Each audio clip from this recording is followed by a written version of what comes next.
Бәріңізге сәлем, мен Қазира, каналыма қош келдіңіз. Бұл бейнеде сіздерге осы қалам түрінің қалай тоқылғандығын көрсететін боламын. Бұндай заттар сізді қызықтырса, каналға жазылып, келесі бейнені жіберіп алмас үшін қоңыраушаны баса кетіңіз. Бұл жерде мен қолданылған жібім, мына жіпті қолдандым. 51% акрил, 49% шерсть. Және де бұл жерде қолданған ілмек бізім 2/5 ілмек бізді қолдандым.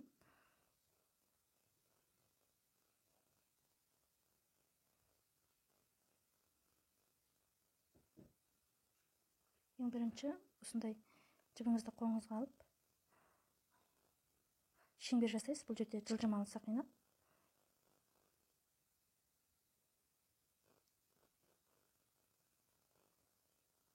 Екеу, үшеу. Бұл жерде толық екі ілмек деп аталады. Мына ең біріншісі ілмегі, ол бекіту ілмегі болғандығы үшін бұл жерде екі ілмек деп саналады. Мен бұл жерді айландырып, осы 18 ілмек тоқимын. Екеуінен біреу, екеуінен біреу, біреу. Ең бірінші көтеру биіктігін біз бір қатарына қоспаймыз. 2,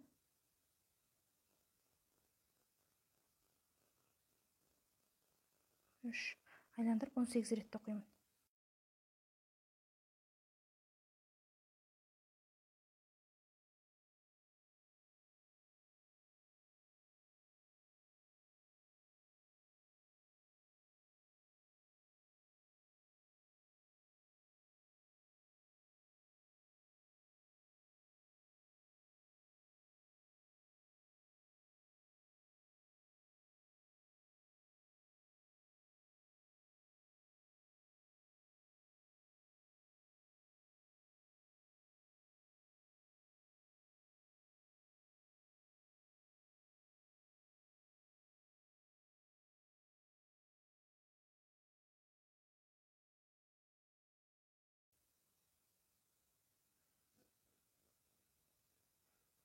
Біз бұл жерде гүлдің мына жапырақ күлтелерін тоқып жатқандықтан, мына жерде түбі көрмей тұр. Мына жерде ең бірінші біз осы күлтенің түпкі жағын тоқимыз. Бұл жерде тура осылай. Мына жерде 18 қатар болды ғой, айландырып бірінші қатарымыз 18 болды ғой. Тура 18 қатар қалдып, 4 қатар тоқып шығамыз. Мына 18 қатарын айландырып, бір 18, тағы айландырып, одан тағы айландырып, тағы айландырып, 4 рет 18 қатарды айландырып тоқып шығамыз. Тура осылай, ешқандай өзгеріс жоқ. 18 қатар тоқып шығамыз осылай. Бұл жерде 1, 2, 3, 4 қатар тоқыдым. 1, 2, 3, 4 қатар 18 ілмектен. Енді бұл жерде және де 1, 2 қылып биіктік тоқып аламын. 2 биіктік тоқымақта бұл жерде әрбір ілмекке 3-тен тоқимыз. Мына жерден бастап 1,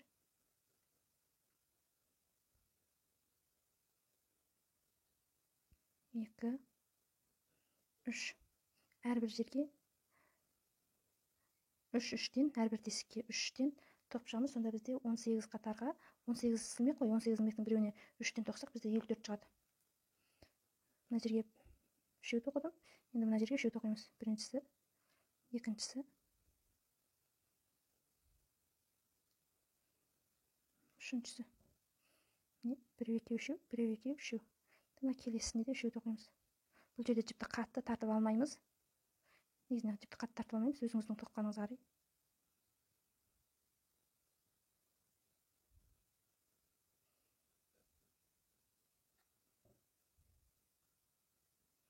Тура осылай әрбір жерге 3-тен шеңберді айландырып шығамыз мына шетіне дейін.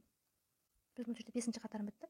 Әрбір биіктікке 3-тен тоқу арқылы бізде 54 қатар болды. Енді 54 қатардың әрбір қатарына 3-тен тоқу арқылы біз 162 қатар жасаймыз. Бізде біреу мына жерден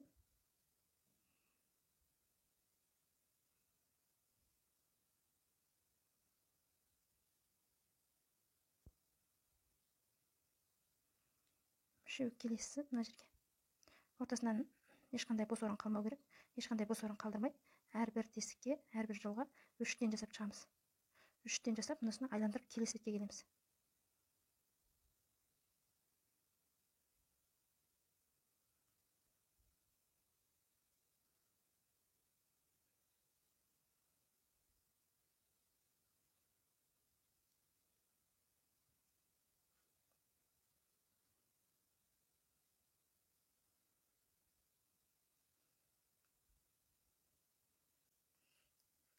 бір точкадан 3 рет 3 таяқша тоқу арқылы бұл қатарды аяқтадым. Және де мына жерден келесісіне бір ілмек көтеріп аламыз да, келесісіне жай тоқу әдісімен бір рет тоқимыз. Және де 1, 2, 3 ілмек тоқыдық. Және мынаны қолымызбен бастырып, соның қасындағы ешқандай бос орын қалдырмаймыз. Соның қасындағысын алып келіп осылай тоқимыз. Бекітеміз. Және де 1, 2, 3 ілмек тоқыдым. Және соның қасындағысын алып келіп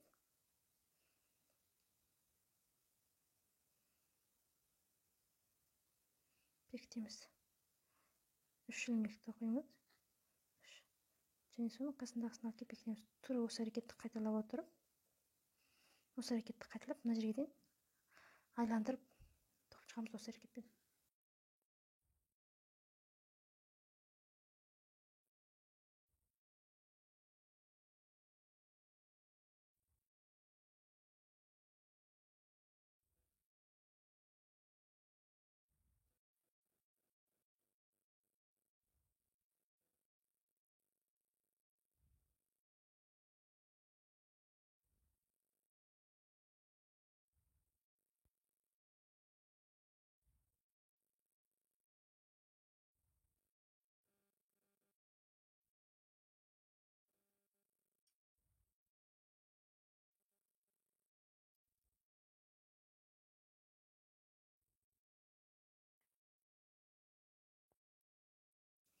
Насып айландырып тоқып болдық. Енді қалған жіпті артына жасырып қоямыз.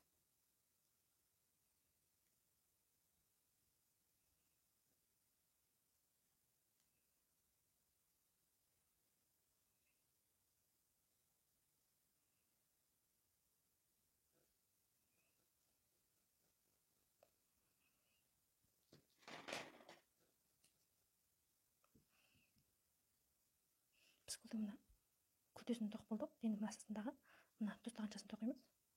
Тостағаншасын тоққанда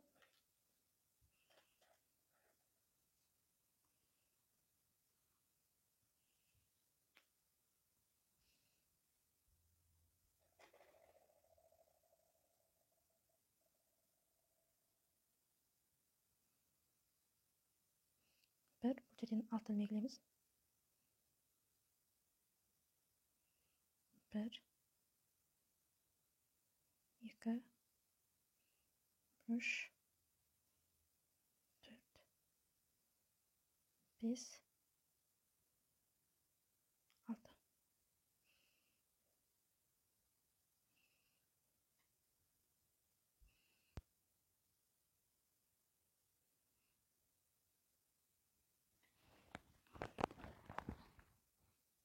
Және бір көтеру ілмегін ілеміз. Және біріне 2-ге дейін тоқып шығамыз. 1, 2,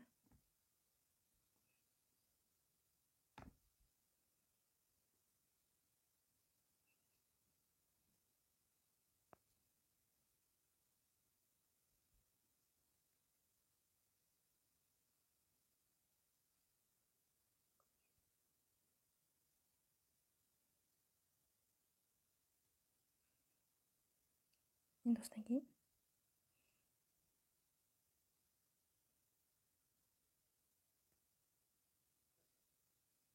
бір көтеру ілмегін іліп, және мына жерден бастап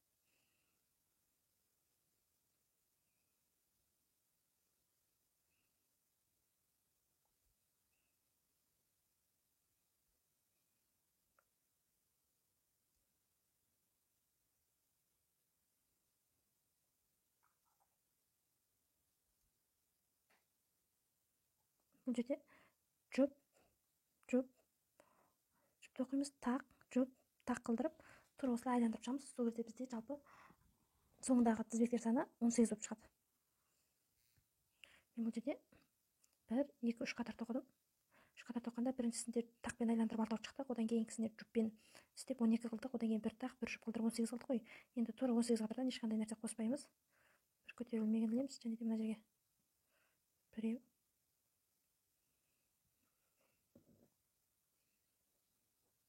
белгілеген белгілеп, бұл жерде ешқандай сандар қоспайды. Тура осы 18-ден асырмай, не кемітпей 18 қылдырып, 10 катар токуп чыгабыз, 10 катарга жеткизебиз. Азыр bizde мынау 1 2 3 болду ғой. 3-чү катар, мен 4-чү катар токуп жатырмын. 4 5 6 7 8 9 10. 7 катар боюна 18 кылдырып 7 катар токуп чыгабыз. Бул жерде мынаны токуп жатырмыз. Мынаны туура осулай 18 кылдырып 10 катарга дейин толтуруп чыгабыз. Көтөрүп айландырып токуп чыгабыз.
Sistemini 1 2 3 4 5 6 7 8 9 10. 10 катар токудук. Мынанын ичиндеги жипти ичине карай бутастырып койдук. Эң алгачкы кезде 4-5 катар токуп, 4-5 катар токуйсуздар, мынанын ичинде жип болот го. Мына жашындагы жип. Сону жасырып койдум астына карай. Мен азыр бул жерде 11-чи катарды токуйбуз. 11-чи катарды токкон кезде мына жерден касына 1 бекитүү, сосын 1 2 3 ilmek tokuduk. Және де осының қасын алып түсеміз. 1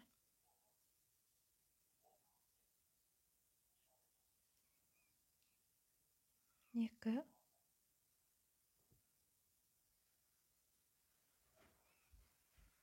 3 ilmek түстік. Қасына тура түбіне біреу тоқимыз. Біреу тоқыдық. Бізде мынандай жапырақша шықты, кішкентай. Соның қасына 1 2 3 4 5 6. Алтыншысына келгенде 1 2 3 үшеуді оқимыз. Және де мынаны үшеуді оқыдық. Және де мынаға кеп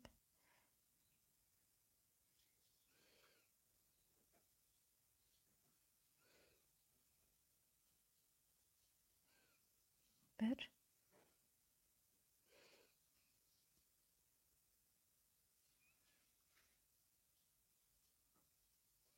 3 төртеуді оқимыз. 1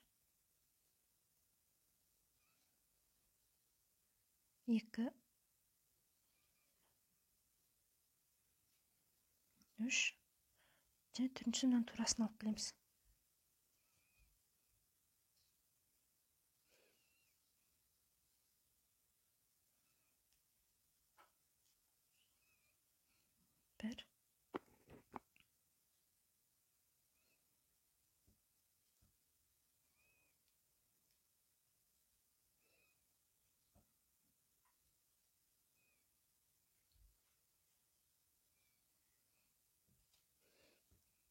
1 1 2 3 4 5 6. Алтыншысы болды. Енді мына жерге 1 2 3 төртеу ілеміз. Және бұл жерде біреу,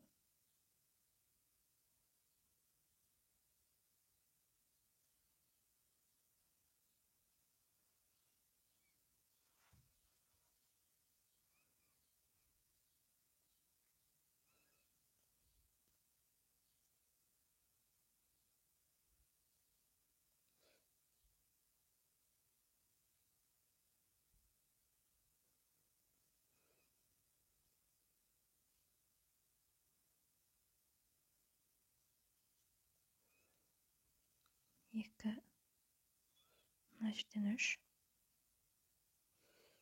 Төртіншісімен қайтамыз. Соңғы ең бірінші астындағы ағаға төртіншісін бекітеміз. Енді мына жерден 1,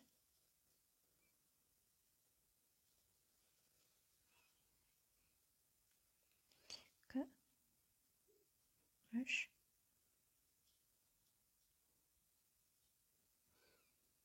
4, 5. Алтыншысын тоқтық. Бізде енді 12-ші қатар басталады. 12-ші қатарда демек бізге біреу ілеміз. Демек бізге біреу ілдім. Және де мынаның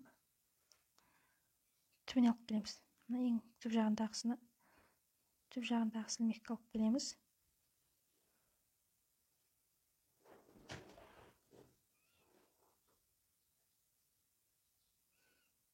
Біреу, екеу.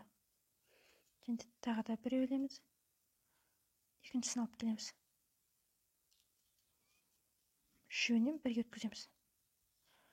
Одан кейін ең соңғы мына жақ қасындағы төбесінің бір жақ бұрышына біреу тоқимыз. Міне бұл жерде біреу, екеу тоқыдым. Және мына жақ шетін алып келіп бекітемін.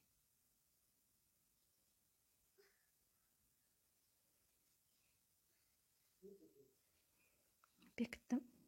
Және де мына жақ шетінде де біреу ілдім демек бізге. Оның астына түсіп, үшеуінен біреу, одан кейін және де біреу, тура соның астың жағына түсем. Және де бұл жерде біреу, екеу ілдім де, мына жерден 1, 2, үшіншісіне.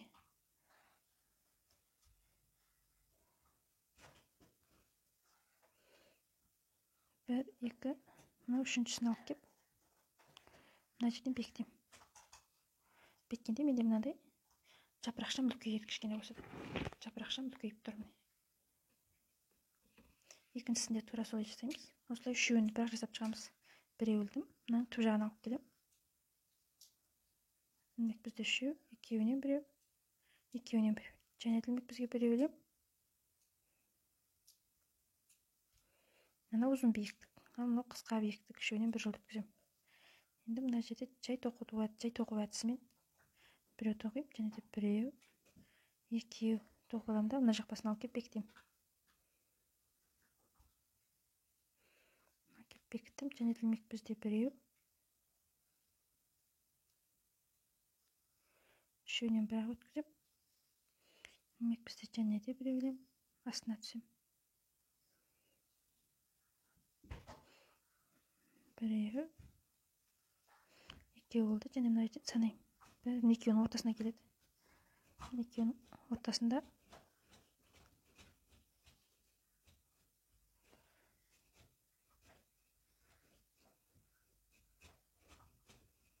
алып кеп,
16 okuyumuz. 1, 2, 3, 4, 5, 6, 7, 8, 9, 10, 11, 12, 13, 14, 15, 16.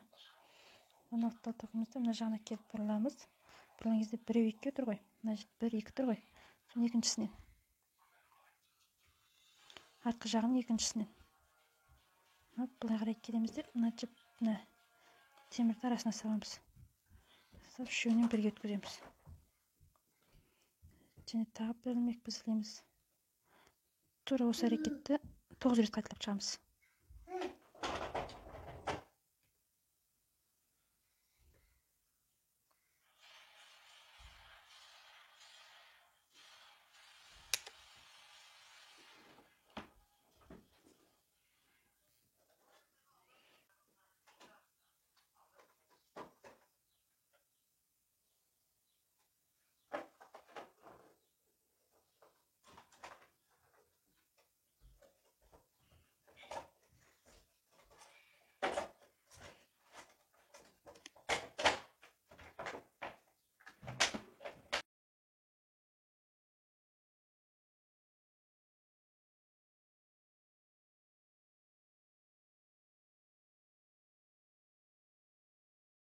Мына жерде 1, 2, 3, 4, 5, 6, 7, 8, 9.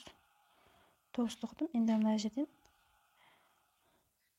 қалғанын нақсып тоқып шығамыз.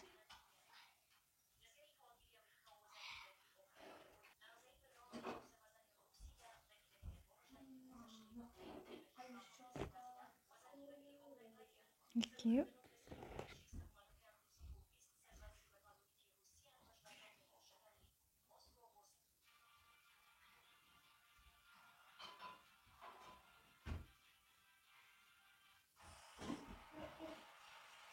Төртеу.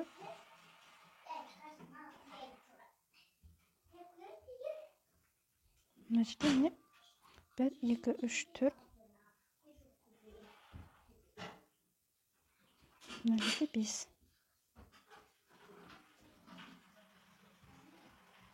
5-шісі тоқтық. Және де мына жерде соңғы біреуі қалады. Соңғы біреуін қалдырып, мынаны былай қарай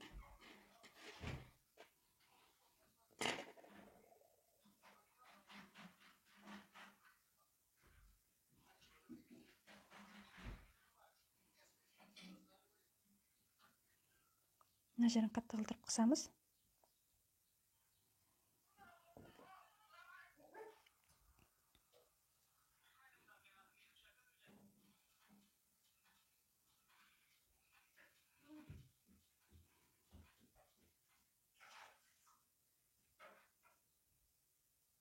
Біреу.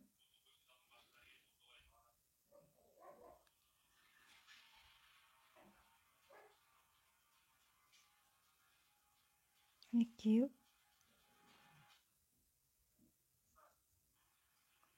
Үшеу.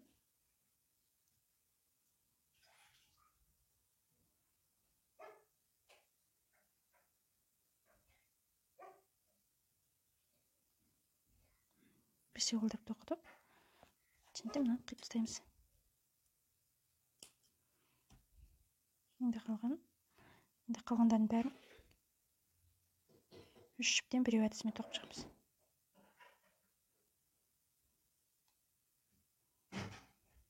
Бір.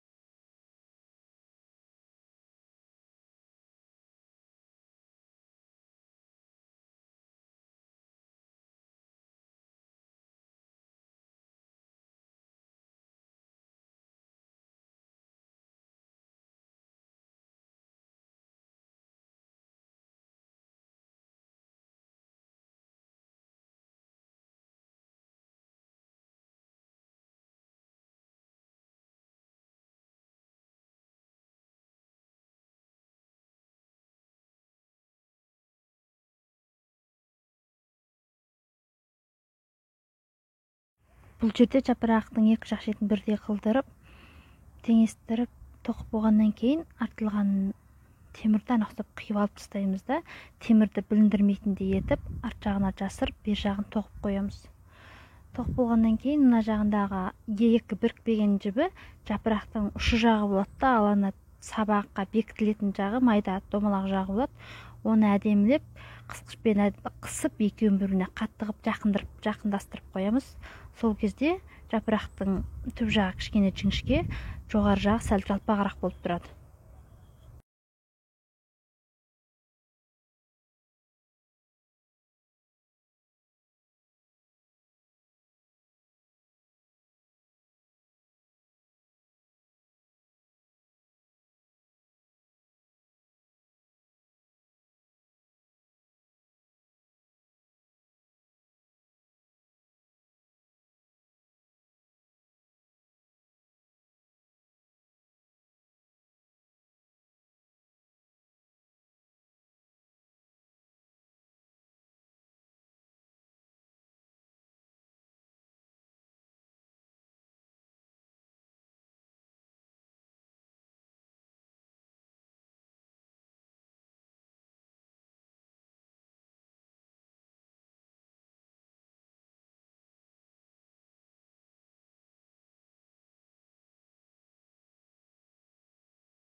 Бұл жерде мен темірді өзімнің қарсымен екі қарыстап алдым. Бұл жердегі темір мендегі жіңішке нәзік темір болып кетті. Бірақ қатты жіңішке де емес, осында екі қабаттап істедім. Негізінен бұл жерге қатты майыспайтын, оңай сынып кетпейтін, андай қатты сілкісе де ана гүлді оңай майыспайтын, қатты берік темірден қойғаны дұрыс еді. Бірақ менде ол болмады. Қазір мен жіпті осылай 3 рет айландырып орадым. 3 рет айландырып орап, әрбір жіптің екі жақ шетіне келген кезде ыстық клеймен, ыстық желімен желімдеп жіптің ағытылып кетпеу үшін солай жасадым.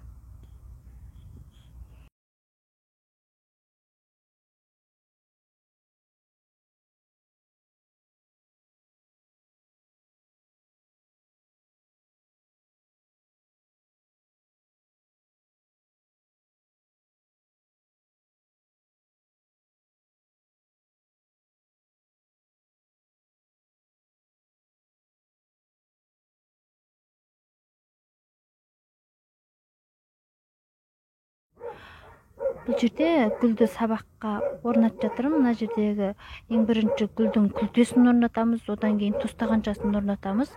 Тостағаншасын орнатқан кезде менде алдындағы тостағаншаның бауын өте қысқа қалдырып қойып тастаппын. Негізінен бұл тостағаншаның бауын ең соңынан гүлдің түбін тігу мақсатында ұзын қылып қалдыру керек еді. Мен оны ұзын қылып қалдырмаппын. Мына жерден сөгіліп кетті. Қайтадан жөндеп, бұрынғыдай екеуін жалғап, ұзын қылдырып ана жерден тігіп қойдым. Бірақ та бұның гүлдің тостағаншасын түп жағын қатты қылдырып, бүйтіп бекітіп, бүйтіп қатты қылдырып, біріктіріп, бүрістіріп тастамайды. Ана тостағанша мен гүлдің екеуін бір-бірінен шығып кетпеу мақсатында ғана түбі тігіледі. Үйтіп қатты қылдырып тігіп тастаған жағдайда ол гүліміз дұрыс болып шықпай қалады. Кәдімгі бос қылдырып қоямыз. Жалпы мақсат гүлдің ортасындағы тесігі қалмаса болды бізге.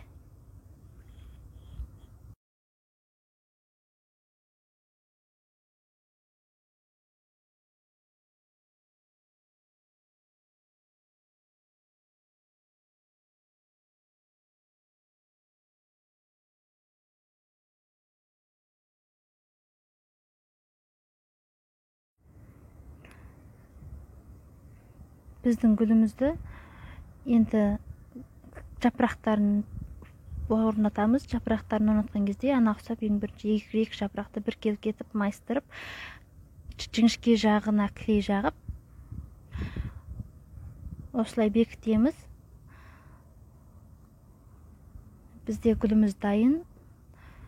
Бұл жердегі гүлді бетінен қарағанда, үстінен қарағанда тура осылай болып тұрады. Тостағаншасын дәл осындай формада етіп біріктіреміз. Назарларыңызға рахмет. Бұл бейне ұнаған болса, маған лайк басу арқылы білдіре аласыздар. Келесі бейнеде көріскенше, мен Қазира.